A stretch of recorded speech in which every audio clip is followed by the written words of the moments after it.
A common sentiment after House of the Dragon Season 2 was that it's on the same level as Season 7 and 8 of Game of Thrones. I've already wanted to go back and remaster my laughable 7-minute Devoid of Logic for Season 7, and now especially, we can answer the question of how bad is Season 7, and is it actually consistently worse than House of the Dragon? The season begins with the cold open of Arya killing all of the Freys with one fell swoop, and right away, there's a lot wrong with this scene. Narratively, it's pretty convenient to just be like, yeah, all the Freys are here in attendance given their sheer abundance, due to the fact that Walder Frey was having sex like a jackrabbit and has dozens of children. Like, what would Arya have done if there were some missing?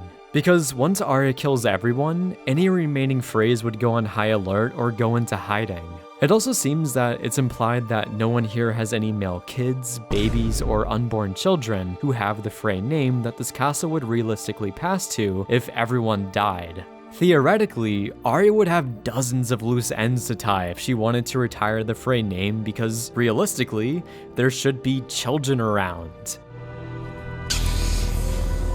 That would basically be a season-long game of whack-a-mole.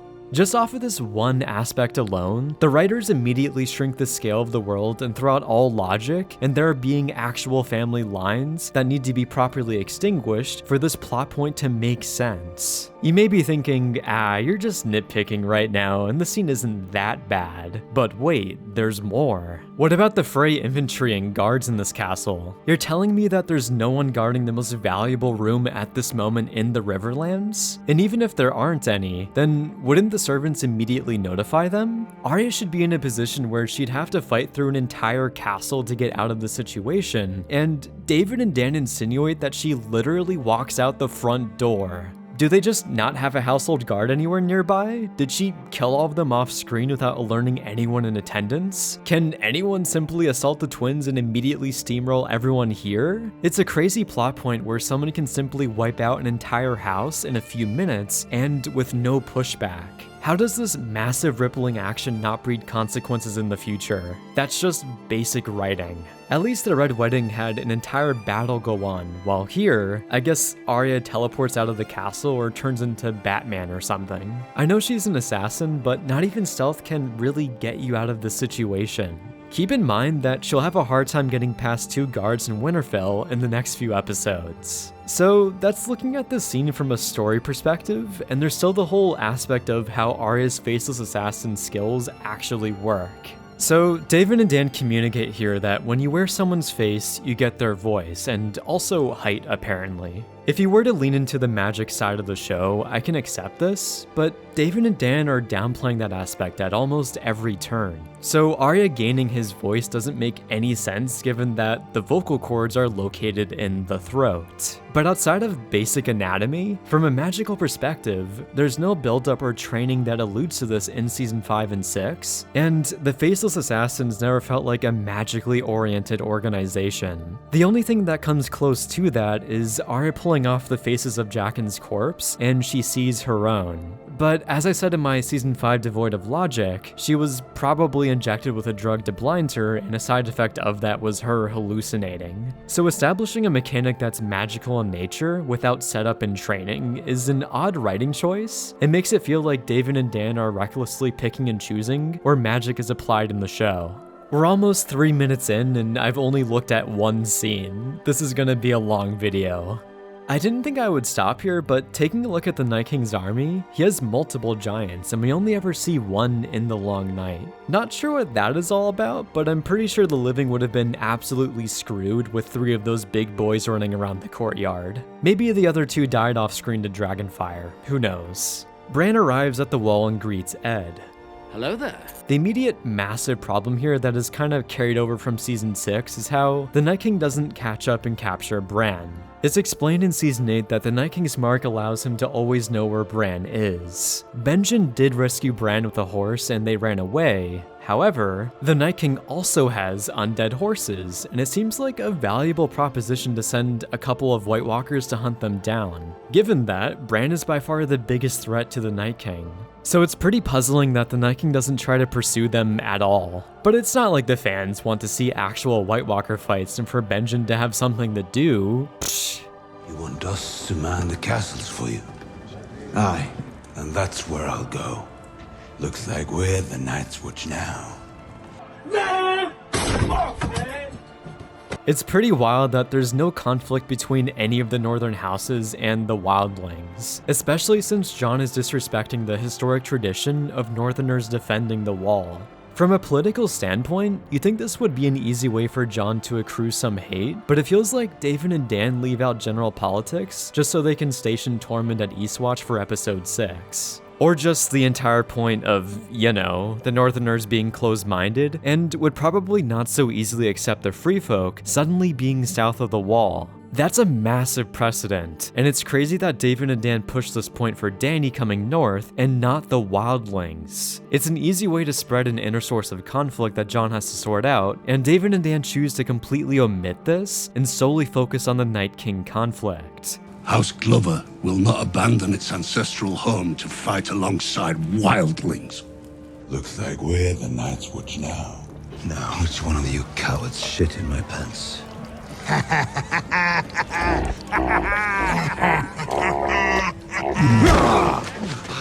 This further removes the depth in the narrative, where these northern lords used to be blunt, outspoken, and harsh at times. The nature of the Free Folk should be a definite concern for them, and for all they know, Jon only let them south of the Wall so he could have an army to take back Winterfell. That could be a genuine and rational conspiracy. Like, everyone is just kind of taking Jon's word that the dead are real, and I get that they don't want to be treasonous and defy Jon, but there being no ounce of opposition seems unrealistic and is a way to water down and simplify the story. The Ambers and the Karstarks betrayed the North. Their castles should be torn down with not a stone left standing. The castles committed no crimes. This is the first blatant example of David and Dan turning the characters surrounding Sansa into idiots to make it seem like she's smart by association. Gerald Royce saying that he wants to tear down the castles is so absurdly dumb, and someone of his age should definitely be wiser than that. There's no perceivable reason as to why he'd want to punish the castles instead of the people occupying them. Keep in mind that Gerald Royce has the ability to see through Littlefinger's scheming, but Sansa, the smartest character that Arya has ever met, constantly gets manipulated by him. Joffrey never let anyone question his authority. You think he was a good king? That's a crazy thing to say, Sansa. You're good at this, you know. At what? At ruling. How can she possibly have this opinion if the one thing that Jon has done while being king was something that she was vehemently against? Oh, you're being a good king, although I completely disagree with your first primary decision. And how should I be smarter? By listening to you? That'd be so terrible. Yes, the smartest person who literally said in this same scene that there's nothing between us and Cersei, and then Jon immediately replies with, "There's thousands of miles between us and them, you idiots." I can maybe understand her reasoning since David and Dan shrank Westeros and armies teleport around at the convenience of the plot. What is this? What do you think it is? In this scene, Jaime raises a point of, hey, we don't actually have any food to feed our armies, so how the hell are we going to win? To that point, Cersei ignores the question and the whole issue of food and hunger goes out the window. Checkmate, Daenerys. In general, there's no conflict of mass starvation in King's Landing, especially since the Highgardens are no longer supporting the crown. Before their support, the common folk were rioting and the city was on the brink of collapse. However, in Season 7 for some reason, they seem to be thriving. I'm thriving. This is by far one of the worst aspects of Season 7, where the King's Landing subplot is completely neutered of any conflict. There's no carryover of consequences of blowing up the Sept, and David and Dan kind of just Thanos snap the general negative public opinion within the city. I've discussed this on Discord before, but I think killing everyone in the Sept explosion handicaps the subplot since there are no longer any characters for Cersei to interact with or challenge her. Two options could be Lancel surviving on his way to the Red Keep, and he doesn't randomly follow a child into an alleyway as if he's a pedophile, or maybe Marjorie is able to convince her way out of the Sept, and she narrowly escapes but gets horrible burns that takes away her strength of being beautiful. Then she kind of becomes a book Tyrion, where she's this disgusting embodiment of rage and revenge. The reason why I say one of these characters should have survived is so that Cersei has some kind of conflict to overcome within Season 7. So she's dealing with conflict both internally and externally in terms of within the city and outside of it. The King's Landing subplot currently is extremely shallow, and it's as if nothing happens there, which is a stark contrast to prior seasons, where it actually felt like this location was alive and was brewing with conflict. Would you look at that? The Iron Fleet arrived. I wonder how they built that fleet so quick. Stop asking questions and enjoy the cock jokes. In regards to the Greyjoys, it feels pretty rich coming from Jaime, where he was just complaining about needing more allies, and then stomps his feet in disapproval for getting a massive armada in exchange for future sex, I guess? I could buy this if Jaime was like, why the hell would we want a fleet of ships if the other side has dragons? But I guess they don't have to worry about that since Euron's fleet has active camouflage.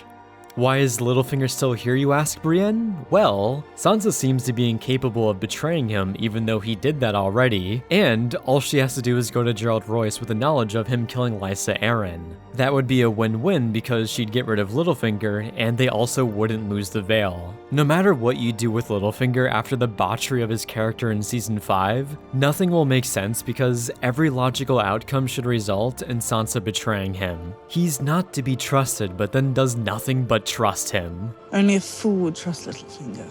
Ugh, this infuriates me so much. The Winterfell subplot for Season 7 is just as bad as the Dorne subplot in Season 5. Or really any subplot for that matter. Arya runs into Ed Sheeran cosplaying as a Lannister soldier, and I'm just going to skip over this scene since it doesn't feel like it's worth acknowledging, given that it should have been a deleted scene. It introduces this point of humanization for soldiers in war, but this fundamentally feels weird how David and Dan are focusing in on this micro theme while speedrunning the rest of the story. The Hound is hanging out with the Brotherhood without banners, and there's nothing really wrong with this scene besides Sandor's motivation for being here in the first place. For his arc, I'm personally fine with him relapsing and falling back into his lust for revenge after losing his community, but I don't really buy him joining the Brotherhood. They pitch it as he can redeem himself by helping them do good things, but like, doing what exactly? Sandor is by no means religious, and he flat out dislikes Beric and Thoros. He despises their monologues about religion, the Lord of Light, and their purpose for fighting the dead. Sandor fundamentally as a character doesn't mesh well with these people, and you think he'd move on and have his own personal journey. You can argue he's lonely and wants to replace the community he lost, but again, I find it hard to believe he'd pick this community. This comes across as David and Dan forcing Sandor to be involved with the main plotline, even though he acts as this contradiction in terms of where he's placed. This is especially evidenced by the fact that Sandor in the books doesn't have a place in the story anymore after his time with Arya. That was his redemption, and he doesn't have to keep redeeming himself perpetually. To be clear though, I still like his character, his handling just seems sloppy and forced to me. Dany arrives to Dragonstone, and I've always been confused as to why the Lannisters didn't simply set up a garrison in the castle to delay her and have her expend some resources to get rid of them. Jaime and Cersei know that's where she's landing, and it seems like a missed opportunity to not take advantage of that. It's also pretty surprising how careless Dany is because she's the first one walking through Dragonstone, and literally no one thinks of the possibility of this being an ambush. And no, she didn't send her guards in before her. They walk in with two leading, and then they fall back behind her when entering the castle. For how hyper-cautious everyone is later in the season of protecting Dany, this is laughably reckless. On to episode 2, and Dany is immediately grilling Varys. On one hand, we as an audience need to see this scene, but on the other, this realistically should have taken place during their long voyage to Westeros. That would be the first time that Dany actually meets Varys, and they'd have a pretty long time to talk things over while on that ship together. So it seems forced narratively for David and Dan to withhold this confrontation until they're on Dragonstone. Or it honestly wouldn't be that big of a deal if we introduced her perspective during the journey, and this was one of the main dialogue scenes for that segment. It would make perfect sense to switch out Ed Sheeran singing for Dany hanging out and talking to her advisors. If only David and Dan actually gave Varys literally anything of consequence to do in the season, besides being a glorified messenger. What a tragedy for his character, and I sympathize with the actor being upset. Merikivio dolalaris os machagon contas. Why the hell are they reintroducing the prince who was promised if that's not going to be acknowledged in the Long Night? Or is Arya the prince who was promised? It's basically writing 101 where everything you take time to set up generally gets paid off, and David and Dan seem to break that rule. Although, Melisandre immediately says this. And you believe this prophecy refers to me? Prophecies are dangerous things. So, what was the point of telling her about this prophecy? Thanks for teasing the audience? It's just such a weird thing to reintroduce and then immediately downplay. It's time to talk about general war strategy. So Tyrion convinces Dany that she shouldn't use her dragons because she doesn't want to be the Queen of Ashes. However, she doesn't need to actually burn down cities. Just the threat of dragons alone will make people surrender. Targaryens predominantly ruled with fear, and no one wanted to end up like Harrenhal. This also didn't mean that all Targaryens ruled with fear, because after the conquest, there were multiple Targaryen rulers who were kind and peaceful. Dany breaking the will is about reforming society and rulers in general, and not necessarily how she wins the war. It seems like David and Dan are taking that philosophy of breaking the wheel and using it to rationalize nerfing her in terms of not using her dragons because she doesn't want any ounce of fear. Like, why send the Unsullied to take Casterly Rock when all she has to do is fly to the castle and threaten to burn it down if they don't submit? There's so much Dany can do with Drogon that doesn't include civilian collateral damage or destroying cities. She can simply send out scouts to inform her where the enemy armies are, then quickly fly to their position and roast them. The fact that information in general and scouts are basically non-factors in this war is insane, especially since that was a prominent thing during the Battle of the Five Kings. Then one other thing is that Tyrion knows a direct way to sneak into the Red Keep, which is incredibly valuable. Keep in mind that's basically how Dany overthrew both Yunkai and Meereen. So the fact that Tyrion is sitting on this golden opportunity to subvert an entire war is blatant proof that David and Dan nerfed his intellect, especially in Season 8 where they have a faceless assassin sitting around with nothing to do. You can argue that Tyrion doesn't want Cersei to be killed, but he is either being incredibly naive if he thinks that, or is secretly being a traitor. If I was Dany, I probably wouldn't have made him hand to begin with and accepted him into my council instantly, but that's more of a Season 5 problem. There's a lot more you can nitpick in how Dany and Tyrion could have played their position better, but this fundamentally comes down to David and Dan nerfing them so that Cersei can prevail until Season 8. And the way they bridge the power level gap is hilarious, as we'll see later on. For the scene of Samwell curing Ser Jorah's grayscale, I've seen a lot of hate for this scene in that Samwell was way too amateurish to carry out this procedure. But it honestly doesn't seem that complicated. All he has to do is remove the upper layer of skin and apply an ointment. The main danger, however, arises in the person this procedure is being done on. If it hadn't been for Ser Jorah being an absolute tank and withstanding immeasurable pain, then Samwell wouldn't have been able to do this. If it was someone else, they'd probably crack and infect the maester, so I'd primarily put the commendation on Ser Jorah. Samwell isn't a brilliant maester, and he was only doing a really dangerous procedure because no one else wanted to risk their lives, along with potentially infecting the entire citadel. So this point kind of reinforces Samwell's character arc of becoming more courageous. Jon Snow came down from Castle Black with a Wilding army and won the Battle of the Bastards. He's king of the North now. You're lying. Considering that Arya was masquerading around as Walder Frey for quite a while, probably receiving ravens, acting as real-time news, and even hung out with Lannister soldiers, it's pretty surprising that she never heard about the Battle of the Bastards and its outcome. What? But yet, knows that Cersei is now the queen. This is me nitpicking pretty heavily, but it's whatever, because I enjoyed Arya getting to see Hot Pie again, and this realistically shouldn't have happened because she'd probably go straight to Winterfell after the twins. Or after a few months of hunting down dozens of babies and children. Jon gives the reins of Winterfell to Sansa, which should be more worrying to him than he lets on. Littlefinger tries to romance Jon but rolls a 1. And Nymeria nopes out of the show because the budget can't handle her being around, just like Ghost. Can the Treasury bear such expense? Damn, most of Arya's scenes so far have been very fan service oriented, in which we get improbable reunions to make fans excited. But this is another example of a deleted scene because it doesn't influence the plot and her character at all.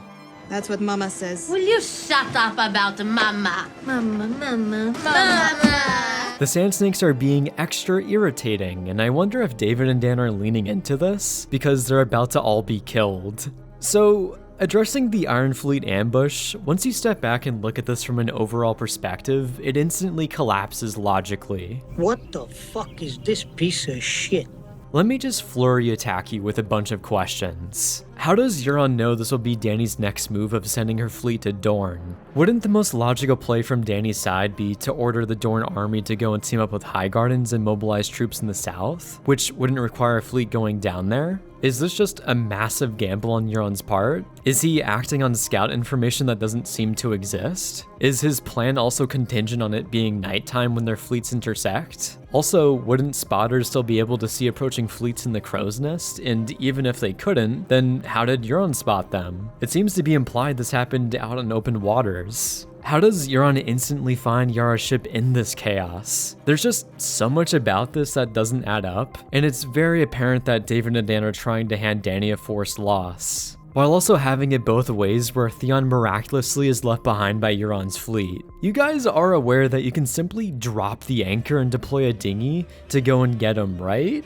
I could buy this if Euron wants a future challenge of Theon trying to get Yara back, but David and Dan don't even give us a confrontation between them again. Plot armor is back on the menu, boys. Let's go! Episode 3 time. And Sansa, she's much smarter than she lets on. She's starting to let on. Why is it universally accepted amongst everyone that Sansa is this really smart character? Am I taking crazy pills? What has she actually done to warrant this acknowledgement? Oh, I will return, dear Spider. One last time. My lady. I have to die in this strange country. Does she? She doesn't sacrifice herself or anything and basically commits suicide after winning the war against the dead. I feel like this line would make more sense if she died while lighting the fire in the trench. Then she'd actually be dying for a reason, and maybe her blood ignites the trench. Again, David and Dan are kind of fumbling on the whole setup and payoff front. Dany and Jon finally meet, and for how desperately Jon went into the situation in terms of needing allies, it immediately comes off as contradictory since he's being pretty hostile towards her. I understand that he's being cautious, but he doesn't really have the luxury to get to know her for a long time and determine if she's crazy or not. Or maybe state that if he's allowed to mine Dragonglass here for a week or whatever, then he'll consider bending the knee so he has time to determine if she's insane or not. Instead, he storms in like an unreasonable child, pitching this entirely unrealistic expectation that Dany should drop her entire war effort and go north to fight the dead, even though they haven't reached the wall yet and they have no proof that they exist. The army of the dead is on the march. The army of the dead. That's just fundamentally insane, and with one move, David and Dan turn Jon into this dumb character. The most rational thing here that Tyrion says is simply just help us curb stomp Cersei real quick since we're already drastically stronger than her. With Jon's help especially, winning the war would be so fast to the point that we can then all band together to fight the dead after. This is by far the most logical perspective, but Jon doesn't say yes to this for the sake of drawing out this conflict. Even though with that plan, Jon would probably get the entire southern portion of Westeros' military force, since Dany would command them to go north after defeating Cersei. But Jon didn't seem to think any of this through and has been reduced to a parrot repeating the same talking points. Euron arrives to King's Landing with his prisoners, and why do the common folk even care about this? And would they even know about the outside dilemma of Dorne and the Greyjoy Civil War type conflict? The whole Dorne operation was literally a covert op that not even Kevin Lannister knew about. Also, shouldn't the common folk in general hate Cersei for setting off a nuke in the city and destroying the Great Sept, which is of extreme value to them? In what world would they care more about capturing these random people over trying to overthrow Cersei? Make it make sense, please. The same mob spat at my sister not long ago. And, how exactly did she turn the public opinion into loving her and treating her as if she's Marjorie? Would you like to answer that question, David and Dan?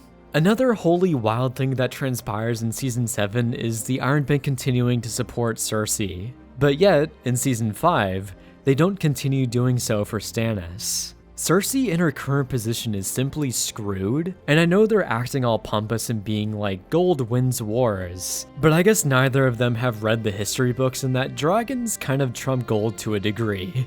The Iron Banker even acknowledges that Euron's fleet would realistically be useless if Dany actually assaulted it with dragons, but she doesn't choose to do that for reasons. While on the subject of the Iron Bank, let's also address their scene in episode 4. When Cersei repays all of her debts in one installment, the Iron Banker immediately pivots into this horny guy who only sees money symbols when looking at Cersei, even though he was just cautious about their chances of winning since Dany has dragons. So he basically goes from this hesitant person who questions everything into this Wall Street bets trader who YOLOs all of their money into Tesla calls because he got lucky in his prior endeavor. We are not gamblers here at the Iron Bank, Lord Tyrell. You are the world's best gamblers. Realistically, the Iron Banker would just peace out of here and take the money back to Braavos and ride out the storm. In theory, the Iron Bank would love a war since they could then hand out a plethora of loans to kingdoms that need to be rebuilt. Going back to Cersei though, the only argument she makes for supporting her is that Dany is a revolutionary and that means her reign will be terrible economically. But like, I don't know what else she's going to realistically change in Westeros that would drastically affect the economy, like what she did with slavery in Essos. However, the Iron Banker just automatically agrees with this assessment and treats Cersei as if she's as smart as Tywin, which in of itself is crazy. I always considered your father a very effective and efficient man, but you appear to be redefining those terms entirely. Keep my wife's name out your fucking mouth! I'm going to. In general, for the Iron Bank scenes, I don't really see their purpose since the Golden Company has zero impact on the narrative. They could literally be traded out with Lannister soldiers and nothing would change. So, in order to make Cersei's side seem stronger than it is, David and Dan compromise the intellect of the Iron Bank into thinking that supporting Cersei will somehow be a profitable endeavor, which anyone with brain cells would put all of their money on Dany winning this war.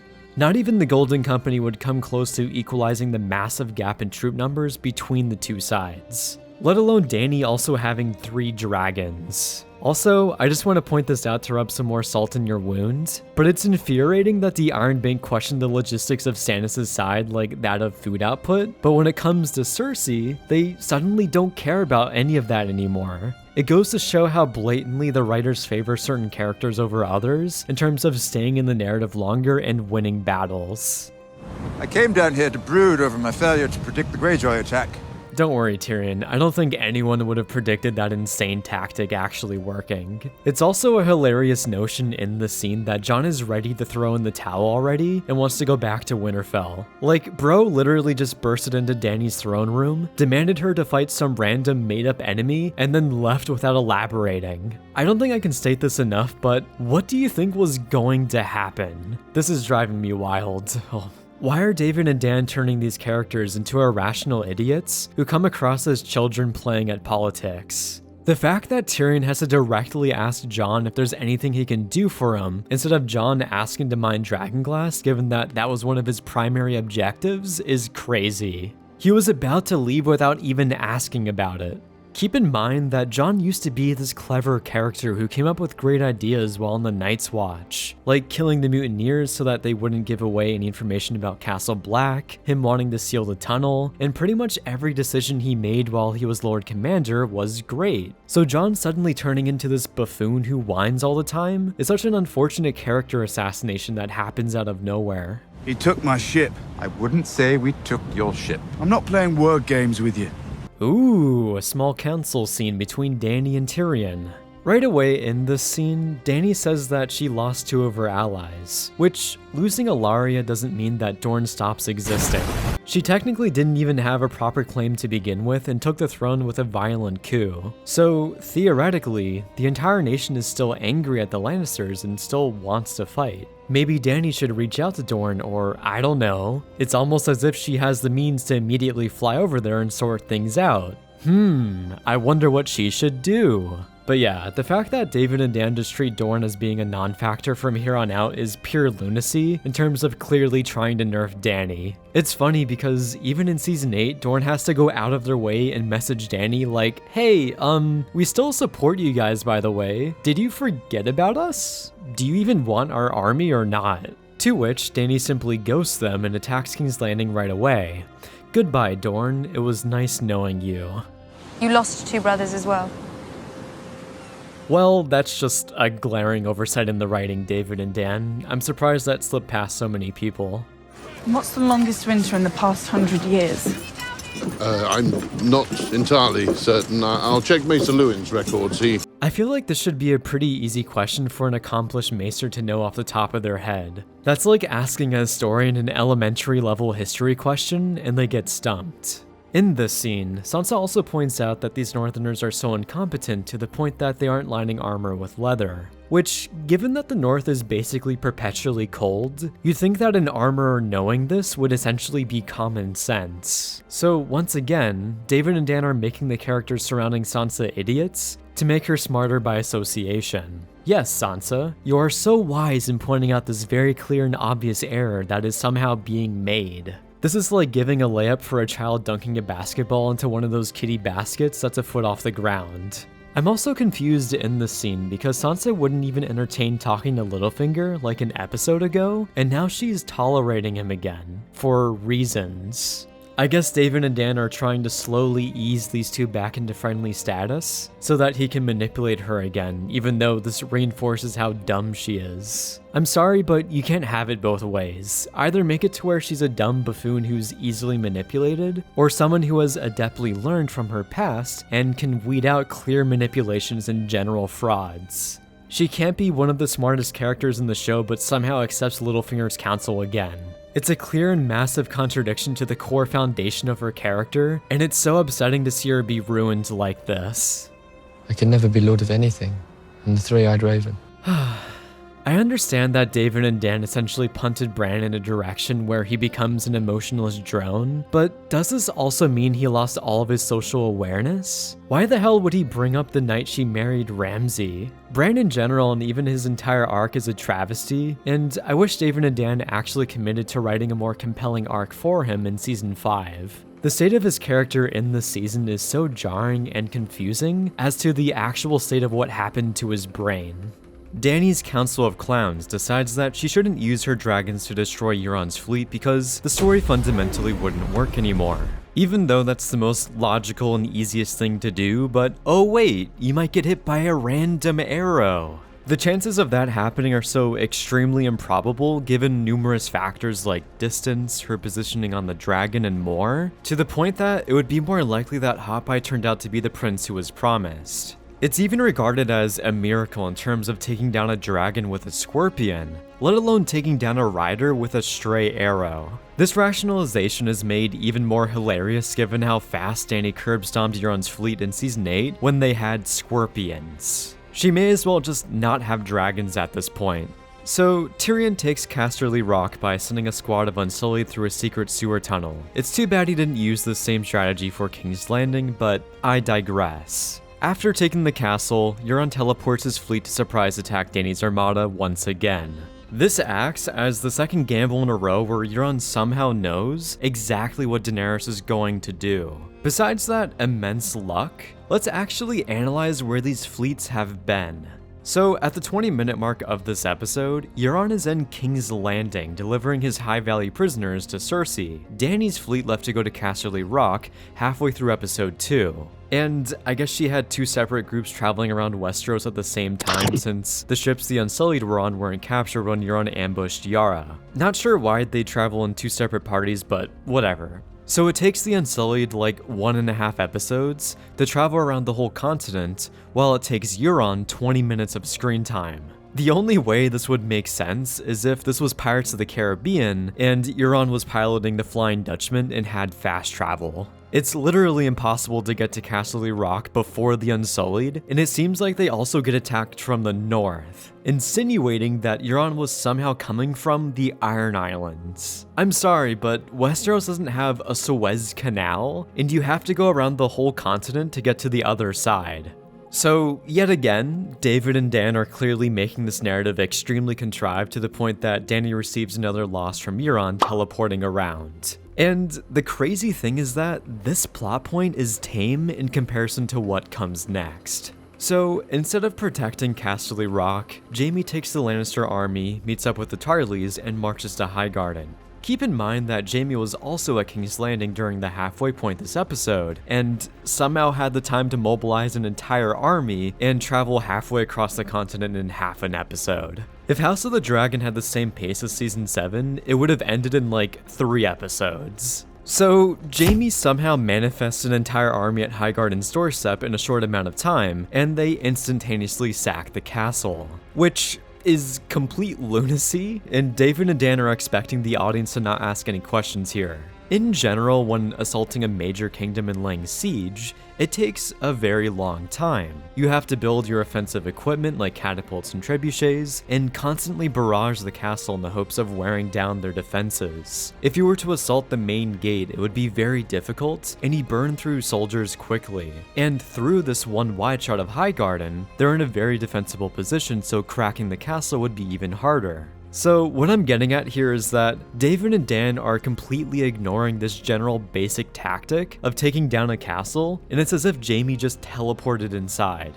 What would actually happen here is that Jaime's army would take a pretty long time to get into the castle, and in the meantime, Olenna would simply call for reinforcements. And hey, guess what? Dany happens to be able to quickly travel across the continent with dragons, and will have the ability to destroy the entire army that's laying siege to Highgarden. Instead, she finds out about this after the fact, and Highgarden would have easily been able to hold out for a pretty long time. And they also have great provisions and would have enough food to last years. So Jaime's plan here simply shouldn't work, and him being this great military mind is expectant of 2 separate large forces teleporting across Westeros, and him walking into Highgarden with practically no resistance. But fighting isn't really their forte. I mean, they're just not known for being the most fearsome warriors. So to have a long extended battle there didn't make a lot of sense. We decided to cut to the chase and cut right to Jaime.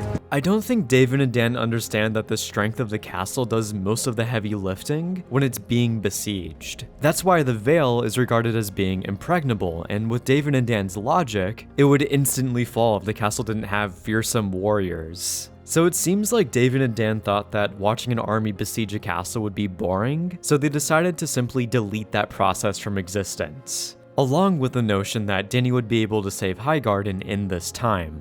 This war has been getting built up for the entire show, and the fact that it's this stupid so far is very disappointing. But hey, Olenna and Jaime have a good dialogue scene, so don't think about how insane the writing was to actually have this scene happen in the first place. Oh boy, episode 4. Littlefinger gives Bran the iconic Valyrian steel dagger because he'll obviously be able to make great use of it. Imagine how insulting that must be to give someone who's crippled a weapon, and especially someone who idolized being a knight. That would realistically be incredibly insulting, but Bran's brain is submerged in a poison swamp, so he doesn't care. In this scene though, the much larger concerning element is Bran essentially signaling to Littlefinger that he knows what happened in King's Landing, given that he's directly quoting something that Littlefinger said to Varys in a private conversation. Now, Littlefinger may not believe Bran's abilities or whatever, but at the very least, this should be indicating that he has some kind of dirt on Littlefinger. So the fact that nothing comes of this, especially since Littlefinger's supposed to be one of the most astute and observant characters in the show, is insane. Like, why have Bran show his hand here? What's the motivation? And how does this not elicit any kind of retaliation from Littlefinger? He should be interpreting this as a threat, and from here, Bran would either die by accident by falling down some stairs, which would be really funny, or Littlefinger runs away and goes back to the Vale. Bran the drone dabs on Mira and her dumb emotions, Arya trolls Joseph Quinn, and Bran shamelessly quotes Jon Snow. I don't want it. I don't want it. In this scene, since they're already talking about Littlefinger and Bran clearly knows about his past betrayals, it doesn't make any sense as to why Bran doesn't inform them about all of that. It's not like Bran withholding this information services any kind of goal or anything. It should be within his best interest to protect his sister, since they'll undoubtedly play a major role in defeating the Night King. Wink wink. So already in season 7, there's like a dozen contrived plot points to create this artificial and forced conflict, and realistically, Littlefinger after this scene should be screwed. Then we wouldn't have to set through the upcoming insufferable sister rivalry, and if you're thinking, but Supercuts, then we wouldn't have any conflict in Winterfell anymore. Well, too bad. David and Dan completely butchered the narrative all the way back in season 5, and we're now sitting through some of those long-term ramifications. Along with there being lots of conspiratorial plots in the books that they decided to not include. So they're putting all of their dice on the already compromised character of Littlefinger. Johnny and Dan look at a bunch of scribbles on the walls, and Danny says a really confounding line in this scene. Isn't their survival more important than your pride? Isn't their survival more important than your pride? I don't know how Danny happens to channel Bran's powers in this scene, but it's undeniably jarring having Danny say this line. I get that David and Dan want to mirror Jon and Mance, but going about it in a way in which Danny somehow directly quotes Jon from season 5 is extremely distracting. It immediately pulls you out of the show because it comes across as David and Dan quoting past lines because they think they're being clever. You still have the largest armies. Who won't be able to eat because Cersei has taken all the food from the Reach? Don't worry, Danny. Food and general supply lines are a non-factor in the later seasons. In this scene as well, Danny brings up the notion that Tyrion failing is because he could potentially be compromised by having a conflicting interest in his family being on the other side. If I were in Danny's position, I'd probably elaborate on this point, especially since Tyrion is still on good terms with his brother. In the books, Tyrion is much more spiteful and even hates his brother after he escapes King's Landing. Given that, there's an entire gutting reveal that Jaime tells Tyrion that was cut from the show. That version of his character where he just wants revenge on everyone doesn't have as strong of a conflicting interest as he does in the show. So Danny's concerns here should definitely be explored more and not instantly dropped as her just being unreasonably mad at him. For Arya and Brienne's little sparring match, this isn't a very insulting scene, but it's still pretty silly. I don't know if David and Dan are actually insinuating here that Brienne and Arya are on the same level. I know Brienne was going kind of easy on her, but she clearly picked it up towards the end. Arya only got a few lessons from Syrio Forel and whacked the waif with a wooden stick while blind, so it would be a pretty insane notion if Arya was somehow on the same level as Brienne of Tarth. Along with Arya comically whacking Brienne's sword with needle as if that's actually doing anything. This scene to me comes across as fan service in that it's a silly fight scene that's only here to hype up fans and boost the ratings. Your name is Jon Snow, but your father's name was Ned Stark. I'm a bastard. Wait, what? Missandei, who can speak over a dozen languages, doesn't know what the concept of a bastard is? A part of learning a language is also partially learning the culture behind it, so her not knowing about this seems like a pretty wild oversight for her character. I guess David and Dan think so little of Missandei's intellect that they wanted to have a surface level scene where she's surprised by the notion of bastards.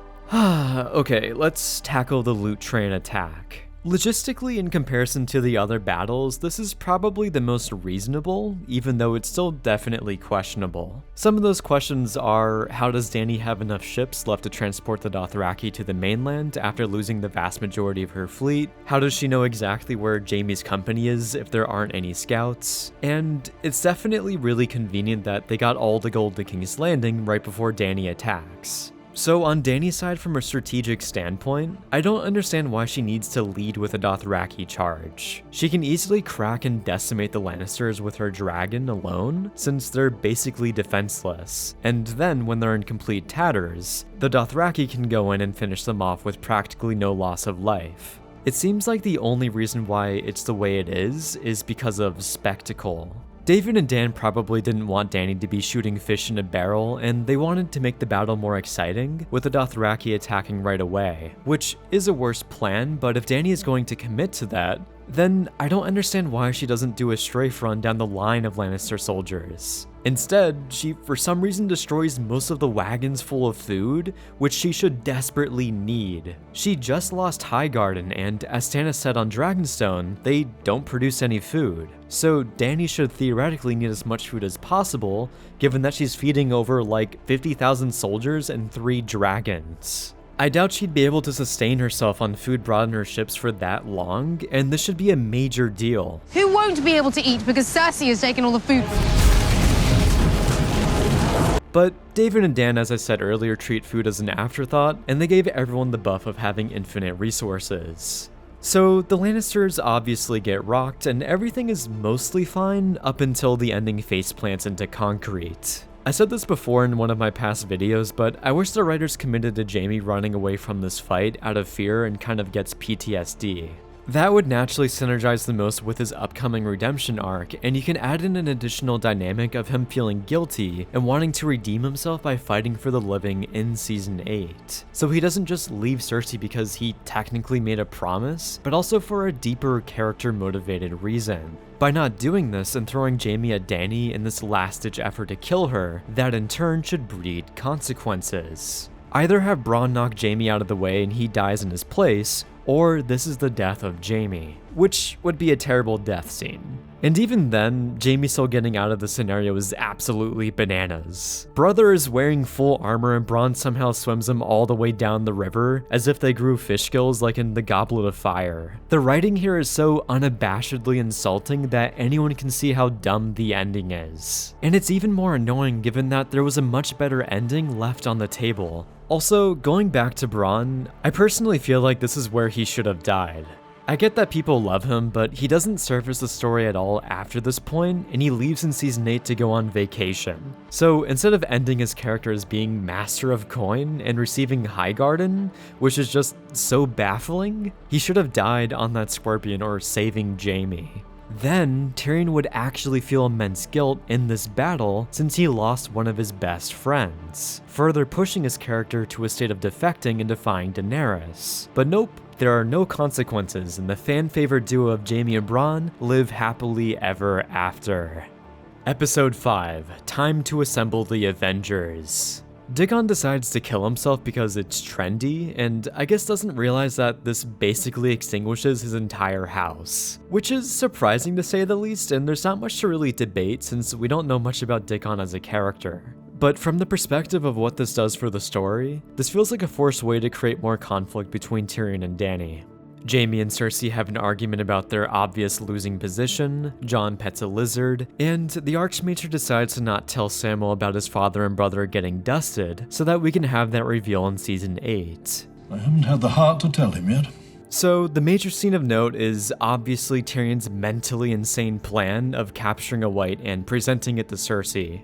There's definitely a ton of major things wrong here, but right away, it's absurd that no one actually questions if this expedition is even feasible. Jon just kind of shrugs it off, and the most likely outcome is that they'll run into a force that will greatly overwhelm their raiding party, resulting in all their deaths. Killtrocity. So even if they were thinking of doing this, then surely Jon wouldn't go on this reckless suicide mission, right? Right? Jon insisting on going makes no sense, and his only counter-argument is that he fought the dead before, so he has experience. But like, that's not really a qualification, and even then, Tormund has fought them before, so he could fill in everyone else. It feels like David and Dan just wanted Jon to go on this big mission because he's the main character, without asking whether or not it makes any sense. Like, I get that Jon's courageous, but anyone with a working brain should know the odds of survival are practically non-existent. Especially since they aren't even planning on exfiltrating with one of Dany's dragons if shit goes sideways. Which, thinking about her dragons, why can't she ask Bran where the army is and then go and scoop up a handful of whites and bring them back? That's by far the most rational plan that doesn't risk the lives of all these key players who are going on this expedition. But hey, just like the loot train attack, the most logical approach is boring, so we're going to dumb it down for the sake of spectacle and action. Stop asking questions and criticizing the show and enjoy Drogon lighting up whites, you nitpicking dweeb. Also, before going into the other glaring issue, I love how Varys says this. The wall has kept them out for thousands of years, presumably. I need to go home. And then everyone just ignores him. Like, I don't know why everyone just assumes that the Night King is going to be able to get through the wall, but whatever. Then the last main issue here is the notion that Cersei will actually help everyone fight the dead. Looking at this situation from her perspective, this is a godsend. she's in a position where no matter what she does in the war, she's basically screwed. So the fact that out of nowhere, there's now a chance she'll win, because the army of the undead will most likely cripple Dany's side, while also giving her more time to mobilize the Golden Company and build more scorpions, is literally perfect for her. Why on earth would she actually go north and help them? This is only a brief armistice, and after the long night, Dany will go back to immediately fighting her. The only benefit of helping everyone is that Cersei will probably remain as a prisoner, or maybe at best, gets exiled somewhere when she inevitably loses. However, I don't think that's at all comparable to basically having a fresh new opportunity to win the war. Like, her fighting this war to begin with is already incredibly irrational, so expecting her to submit when her odds of winning skyrockets is laughable. Especially coming from Tyrion, who should know his sister and that she'll do anything to win. Realistically, if the Scorpions in King's Landing actually worked, then I think Cersei had a clear shot at winning the war. But David and Dan giveth, and David and Dan taketh. Like many of these situations on the show, the one who figures it out is Tyrion. Yeah, David, he sure did figure it out alright. The plan is definitely airtight. Arya counsels Sansa to behead the Northern Lords like a maniac, because pledging their support for her is apparently an insult to Jon. She also begins the conflict in this scene where she introduces the notion that Sansa is going to steal Winterfell from Jon, even though that's completely baseless and conspiratorial, and that's also not mentioning that at every turn, Sansa's been showing loyalty to Jon. You are very kind, my lords, but Jon is our king. But sure, Arya, Sansa wants to betray Jon because as a child she wanted to be a lady. There's definitely no nuance involved in this whole situation, and she hasn't grown as a character, wink. Tyrion and Davos show up to King's Landing, and I feel like the pacing here would be fine if we at least got one dialogue scene between these two characters while they were on their way here. Given that, these two characters share some rich history together since they were on opposite sides of the Blackwater battle. Of all the character pairings, there's so much potential here for interesting dialogue, like Tyrion apologizing for the death of Mathos, and Davos recollecting about him, maybe Tyrion filling in Davos about what happened during the battle since he got knocked unconscious early on. To be honest, I was drunk for most of it. The fact that they're both advisors to the two most prominent figures on the continent, I don't know, there's so much you can write between them that can be so intriguing, and it's a travesty that David and Dan leave out these types of in-depth dialogue scenes that used to be abundant in the earlier seasons, some of which were original, and it's very apparent that David and Dan aren't really trying with the writing and are rushing the plot to its conclusion. This is a bit of a nitpick, but I don't know how Tyrion and/or Varys got in contact with Bronn to set up a meeting with Jaime. Qyburn absorbed all of Varys' little bird, so he theoretically shouldn't have that network intact anymore since he hasn't been maintaining it. But I guess Varys is just doing things off screen because he's definitely not a fan favorite character. Davos references a viral meme, which is, jarring. Thought you might still be rowing. One of the Gold Cloaks is secretly an actor all the way from Bravos. Cersei figures out that Bronn is disloyal and chooses to do nothing about it for reasons. Davos says Gendry can hold his own even though he struck down 2 idle people from behind. And Gilly randomly bumbles into reading about a secret annulment for Prince Rhaegar. That he issued an annulment for Prince Rhaegar and remarried him to someone else. That's pretty convenient to say the least. We can all become slavering, murderous imbeciles enthralled to evil incarnate as long as we can have access to the full records of High Septon Maynard's 15,782 shits. Steps. Sam also leaves to go back to Winterfell, and for reference, this is the end of episode 5. So Sam going all the way from Old Town to Winterfell in one episode, which essentially spans the entire continent, must mean that he found a nitro-boosted horse. I love horses. Isn't it your job to talk him out of stupid fucking ideas like this? Again, a character who admits that the plan is clearly dumb, and then immediately drops their concerns for seemingly no reason. Is everyone drinking Glydas branded amnesia water? I don't understand why so many people are blindly just going along with this absurd plan with no debate or reasoning. It feels like David and Dan are deleting the frontal lobes of characters' brains, so that they unquestionably follow along with what the story dictates. It's purely baffling how many people plainly accept this plan and offer no kind of alternative ideas. Alrighty, it's time for Beyond the Wall. Arguably the dumbest episode in Game of Thrones due to its sheer volume of terribly written moments. If you were still in the mindset at the time of this show being good, or at least decent, then hopefully this episode shattered that illusion for you. So Sansa and Arya butt heads since Littlefinger led Arya to a letter that Sansa wrote back in season 1 asking Robb to bend the knee. The fact that this single letter essentially spirals Arya into hating and wanting to sabotage her sister is incredibly forced. Sansa was clearly threatened to do this, and there was also the added benefit of this possibly helping her father's fate. And it actually kind of did, since they were planning on sparing Ned until Joffrey came in off the top ropes. It's also not like this letter led to anything of major consequence. Robb immediately disregarded the letter because it was most definitely tampered with. If this letter led to some kind of death, then I could see Arya's frustration here, but it literally led to nothing of note. So the fact that David and Dan are entirely basing this whole feud on this single letter is maddening.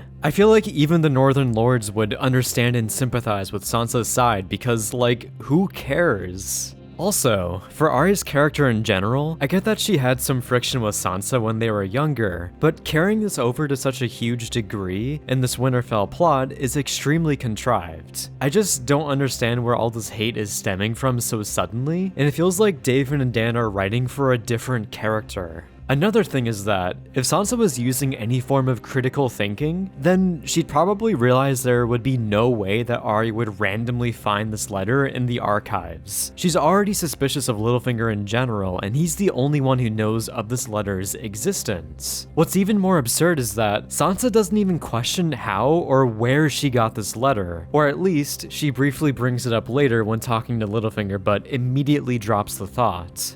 Where did she get it? I don't know. I don't know. She just accepts that Arya has it somehow. So again, I find it hilarious that David and Dan keep telling us that Sansa is this genius, and they do nothing but contradict that statement, with her doing bafflingly dumb things constantly.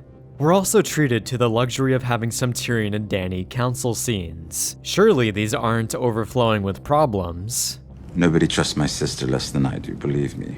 I mean, you seem to be putting a significant amount of trust into your sister. One may say too much trust. Which war was won without deceit and mass murder?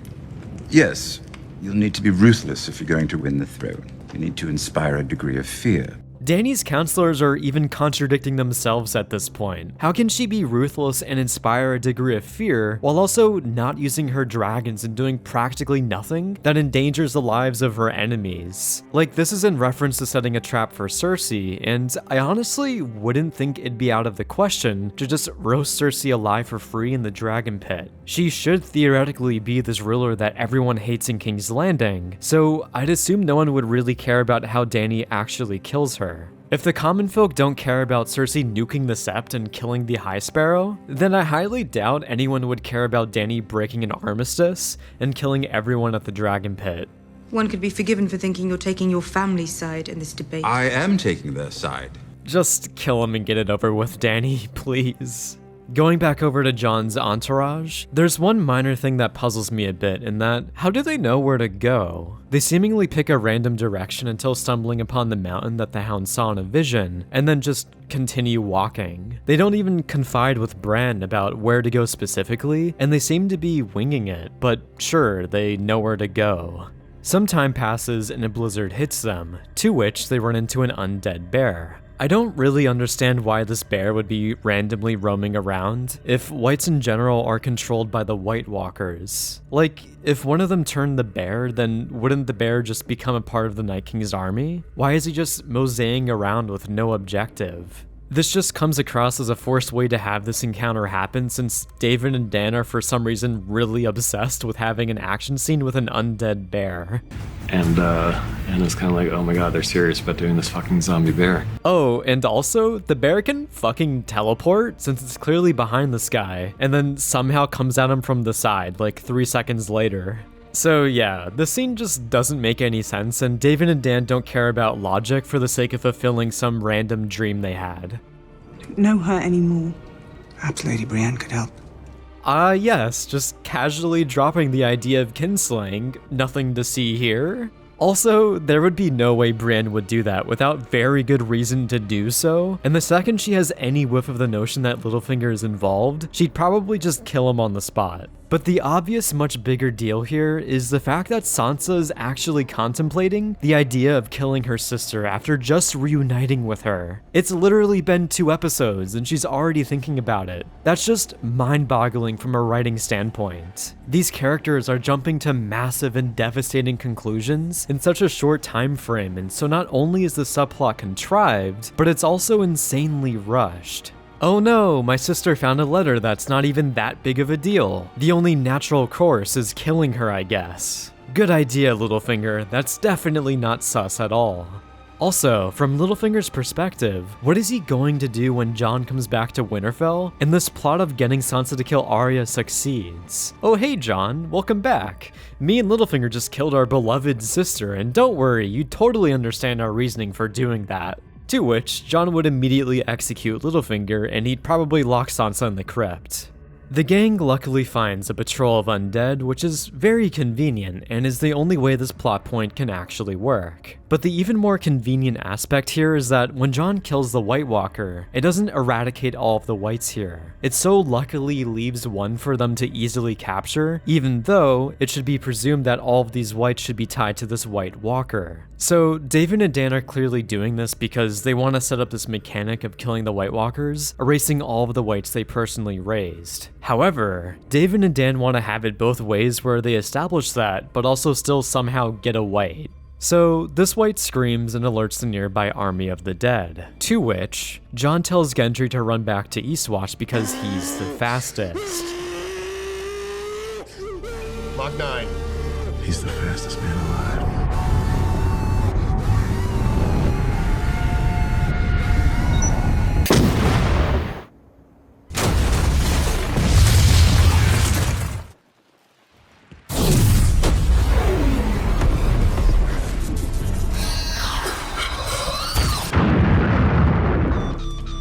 There is a moment.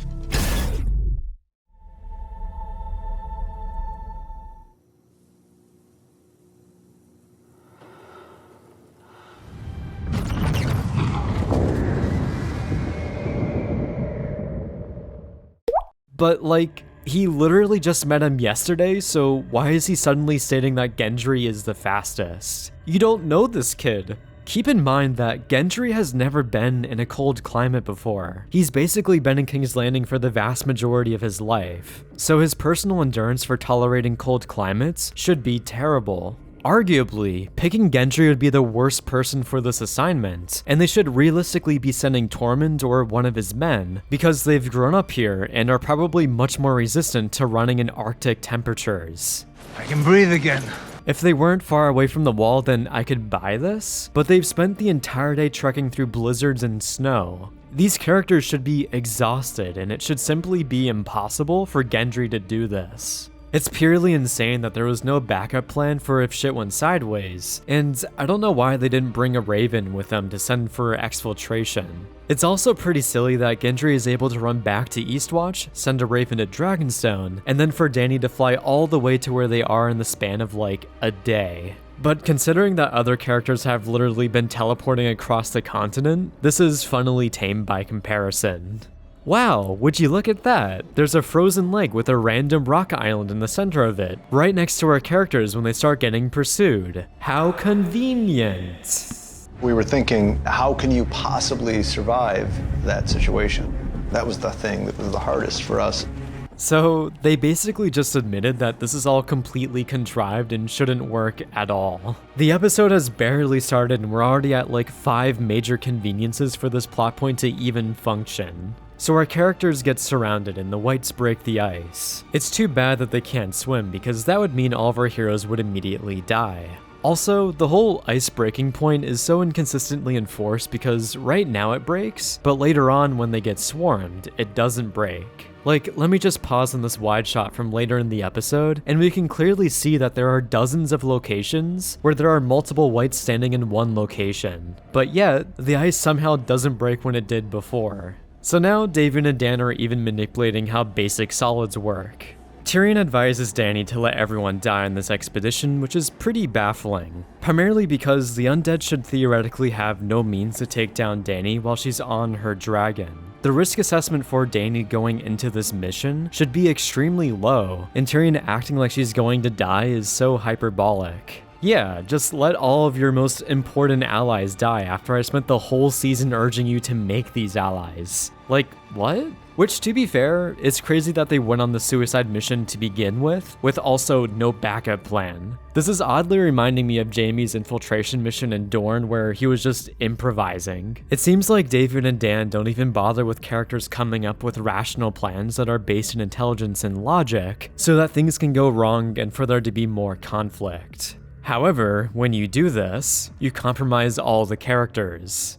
The Hound peppers the undead with some rocks, and I guess a rock sitting on the ice means that it's fully frozen and is ready to walk on. The following battle is purely ridiculous because getting swarmed by a wave of undead should mean all of their deaths. Instead, it seems like each character receives a slow conga line of undead when the wide shots imply that there's a sea of undead attacking them. Like, the continuity is all over the place. Some wide shots show hundreds of wights on top of them, and then a few shots later they suddenly disappear. Then there's your unfortunately usual plot armor moments like Tormund laughably getting hugged from behind by a wight, instead of, getting stabbed in the spine. An extra gets swarmed by a bunch of wights while our main characters don't get the same treatment. Tormund, literally dies? Like his face should be split open from sustaining a full force blow to the skull from a sword. He also gets hugged by 4 wights who should be shanking him to death or devouring him. Along with there seemingly being like dozens of wights walking right past Tormund while on the ground. When another extra gets swarmed, he's instantly deleted within like 2 seconds, while Tormund had a sustained struggle that lasted about half a minute. And you'd also think that all of these wights piling up behind the rock structure would break the ice. Remember when like 2 or 3 of them broke the ice? Ah, good times. It would also be inconvenient if the ice realistically broke under Tormund, considering that there's 4 wights on top of him. But I guess all the ice materialized into straight rock to hold up all this weight. Dany arrives at the exact moment before all of our heroes die and saves them. I'm starting to lose count of all the plot conveniences that have happened, and I think smoke is starting to come out of my ears. While getting on Drogon, Jon for some reason gets carried away and actively decides to ignore everyone because he's on a sweet killing spree and is trying to get his killjoy. Let him cook! The only perceivable reason as to why I can see David and Dan doing this is that they wanted Jon to be in a position where he gets left behind and is rescued by Benjen, so that they can resolve that character. I feel like the scene was definitely written differently in which, while they were flying away, Viserion suddenly gets sniped. But then, David and Dan must have panicked and forgotten about Benjen, and instead of working his character into the story in a much more natural way, they just threw him in to save Jon at the end. I have an idea of how to better integrate him, but I'll probably save that for a potential future video idea. So the Night King kills Viserion, and the thing that has always been mind-boggling to me is why the Night King didn't simply throw his spear at Drogon. He's a much easier target given that he's stationary and isn't flying at 100 miles per hour, is closer, and has a bunch of prominent characters like the Mother of Dragons on him. Killing Dany basically means that the other 2 dragons would be non-factors because they no longer have anyone to control them. They'd probably just go back to Essos or whatever Drogon did. And there's also the aspect of Drogon being a much bigger dragon, so there's that. That's like 5 major reasons as to why it'd be much better to kill Drogon, but as usual, the story fundamentally wouldn't work if the most logical path is taken. Which, if your story is constantly running into this problem, then it probably needs a dire rewrite. Having that happen once is bad, but it happening like every 5 minutes is really telling about how little David and Dan are trying in the writing department. Jon gets tackled into ice water by some wights and is underwater for 1 minute and 30 seconds of screen time, which that's screen time, and it seems to be implied that more time passes, considering that most of the wights vacate the premises before Jon resurfaces. So that means that Jon probably held his breath for about 2 to 3 minutes if I'm being conservative. And we also need to take into account that he was tackled into the water and he was screaming as he was sinking down. So he definitely wasn't prepared to hold his breath for that long and would most likely drown. This also isn't even considering that he had to get rid of the 2 whites that were grappled onto him. So he was winded, had to expend a bunch of energy underwater to fight, and he miraculously had enough air in his lungs to somehow last for at least 2 minutes. I'm sorry, but that's clearly bullshit. I doubt John has ever really been underwater before, so there's no way he's basically Tom Cruise in this instance. Now, I get that John has been turned into a dumb character, but if you were presumed dead and the whites were walking away, then it should be basic common sense to continue lying on the ground and to wait until they leave the area until you start moving. Instead, John immediately gets up and alerts them, and at this point, I'm just so tired of the constant frequency of dumb shit happening. I feel like I'm Ramsay getting pummeled by John with non-stop atrocious writing decisions. The only reason I can possibly imagine why this happened was so that when John gets saved by Benjen, his life is actually in danger. Which in of itself is another insane plot point, but at this point, clear and massive problems are starting to seem like minor writing infractions, with all the egregious writing choices being thrown at us. Don't ask how Uncle Benjen was even aware that this was all going down, because before this, when saving Bran, he had to be summoned. Also, he was able to carry himself, Bran, and Mira on the horse, but now for some reason can't hold both him and John. But these are things that you probably don't even consider for how mentally exhausting this episode has been. So, Pog. Our main character is saved in Deus Ex Machina fashion twice within like 10 minutes. I don't even know if that's been done before, and David and Dan must be setting some new world records for writing. To make things worse, we're treated to another Arya and Sansa scene. Oh, you shouldn't have, David and Dan. You're spoiling us. Instead of talking about the scene, which is basically just Arya threatening to kill her sister and then leaving, I think we need to address Arya as a character. The completely wild thing here is that Arya is basically showing more hostility to her sister than literal Lannister soldiers. Let that sink in. Arya this season seems to be forced into this psychopathic character type, and she really wasn't like this in season 6. Like, sure, she was hardened, but her humanity and willingness to be Arya Stark is what made her prevail. She didn't come across as this insanely cold person before, and she went out of her way to save this random actress and defied this entire organization that she idolized for years. She defected and went rogue to stand up for what was right and refused to be a sociopathic killer. Sure, she killed Walder Frey in an unsettling manner, but I feel like that was way more warranted due to his status, along with that being one of her biggest goals. So her suddenly and mostly unjustifiably being so psychopathic towards her sister feels completely out of character. David and Dan are extrapolating and exaggerating their childish feud from season 1 into season 7, and it flat out doesn't work. So like a lot of characters this season, they feel fundamentally changed to fit some outside agenda of serving the story in a very specific way that breaks them as a character. Dany decides to wait at the wall for Jon, but she seems to have forgotten that he literally died in front of her eyes. Realistically, she'd leave to go back to Dragonstone, but hey, we wouldn't have this love scene where she's happy he comes back and he metaphorically bends the knee. Oh, and then the Night King randomly has these chains to pull out Viserion. I find it kind of funny that this is the one thing that people point out the most as being dumb, but like, at this point, I'm so worn down by how purely mind-numbing this episode has been that this doesn't elicit any kind of response from me. We finally made it to episode 7, and yeah, it's a lot.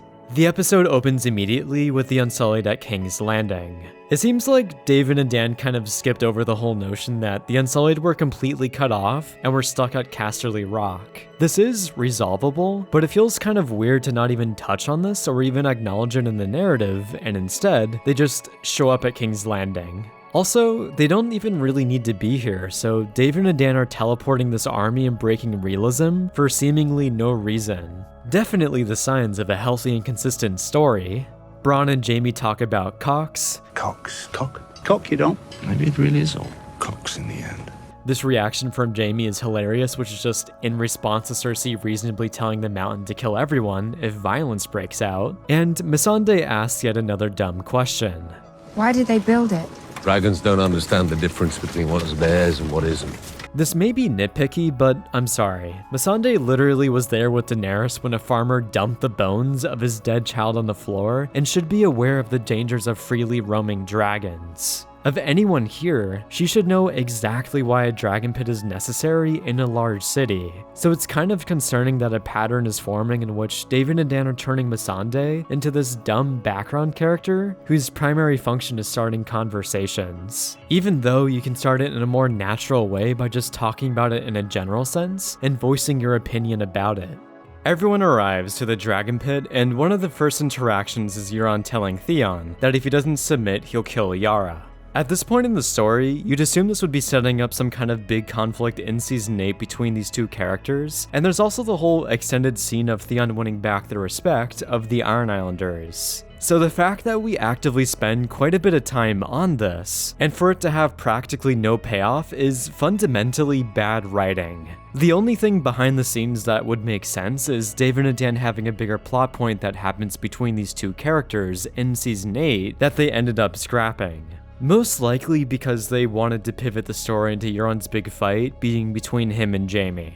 And this is especially evidenced, I feel, by the fact that Euron materializes in front of Jaime so that can happen. But yeah, it's really rare when a story is very clearly setting something up and then mostly bails on the payoff. These are basic story fundamentals that David and Dan are failing to execute.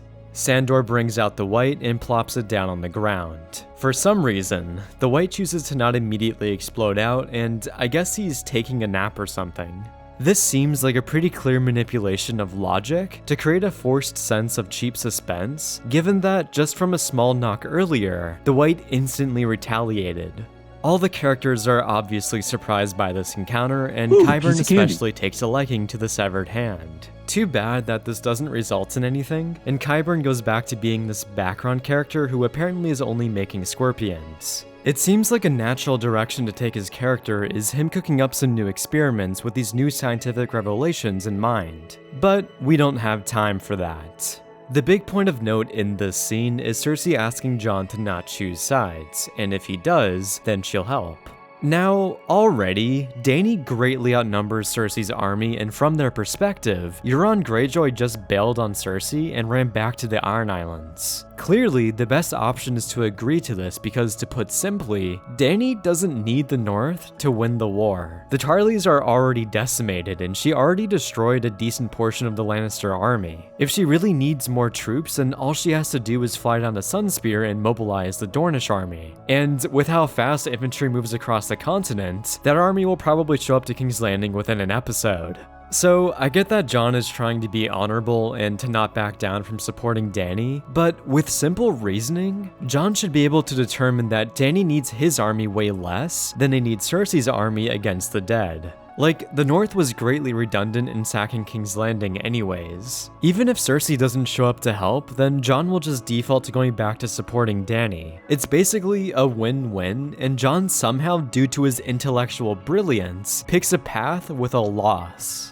Brienne betrays one of the foundations of her character and says screw loyalty and asks Jaime to basically commit treason out in the open. Everyone rightfully makes fun of Jon for being an idiot, and he even doubles down on that front by saying that he should go privately talk to Cersei, which is probably one of the dumbest things he said this season, and there's a lot of competition for that title. Tyrion pitches that he'll go and talk to his sister because he's a master at words and knowing things. Even though this should be a position that's uncomebackable since Jon clearly rejected the basic terms that Cersei presented. But sure, Tyrion, I'm sure you'll be able to convince your sister to send her entire army north even though she despises you. Is her wanting to kill Tyrion out of the question here? Like, how does Tyrion know for certain that Cersei won't kill him given that he killed their father? Are we entirely forgetting that Cersei put a bounty on Tyrion's head in Season 5? I know Tyrion is being courageous here, but just like the expedition beyond the wall, the risk seems to far outweigh the extremely minuscule chance of this turning out in their favor.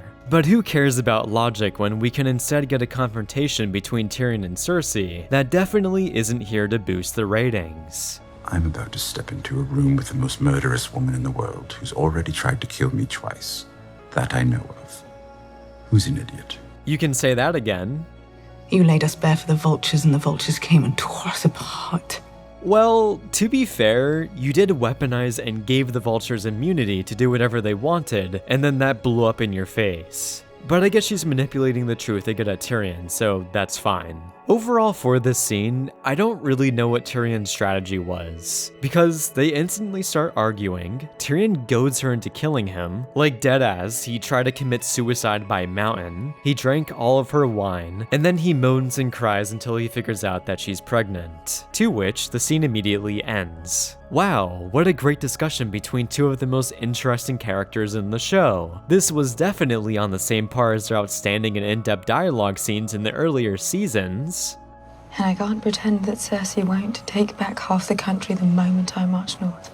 I'm confused. If Cersei's plan is ultimately to lie about going north to fight the dead, then why doesn't she actually do anything to regain territory in that case? Like, wouldn't it be realistic for her to take the twins as she's given access to the north, and then betray whoever is garrisoned there? Unless the castle just isn't occupied for some reason, since we never hear about the twins again after the first episode. Instead, Cersei seems to stay in King's Landing the whole time, and I guess have sex with Euron and complain about elephants. She sure is on the same level as Tywin Lannister.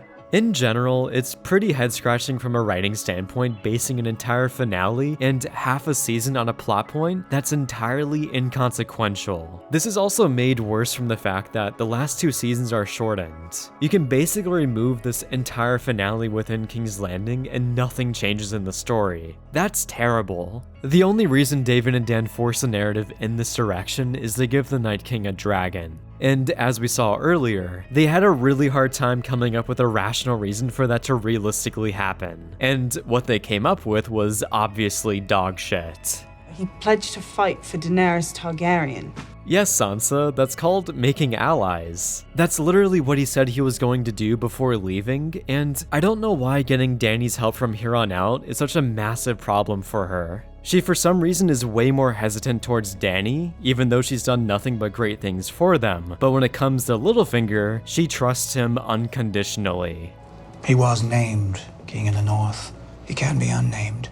What does Littlefinger have to say for Sansa to actually boot him out of this room? Because now he's even suggesting removing Jon as King of the North. Between this and him saying she should kill Arya, I genuinely think this man can say anything at this point without any pushback. And what has he even done to win back Sansa's trust? It wasn't winning the Battle of the Bastards, because she still despised him at the end of season 6 and even in the beginning of this season. So, seemingly off-screen, Littlefinger was able to completely repair his relationship with Sansa, and strengthened it to a point that he can suggest complete heresy and treasonous statements without her batting an eye.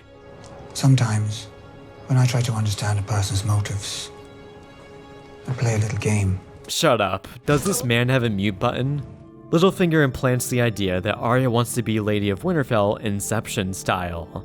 Even though, if Sansa paid any attention to who her sister was as a person, then she should immediately know that Littlefinger was bullshitting her. What makes this even crazier is that this was brought up in their last dialogue scene. I wanted to be a knight, to pick up a sword like father and go off to battle.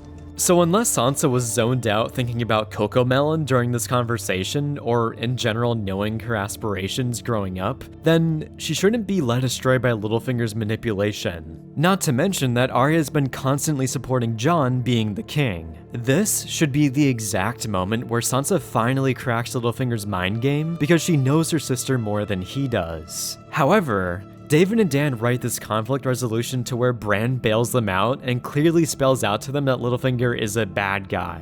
With this writing choice, how the hell can Sansa be this competent and intelligent leader if she can't even overcome this extremely easy obstacle? Her character all season has been this huge walking contradiction, and David and Dan are actively doing the opposite for what they want her to be. Of all the characters this season, Sansa was surprisingly shafted the hardest, and going into this analysis, I honestly thought it would be Tyrion, but almost all of her scenes have been so tragic from a writing standpoint, and also downright disrespectful.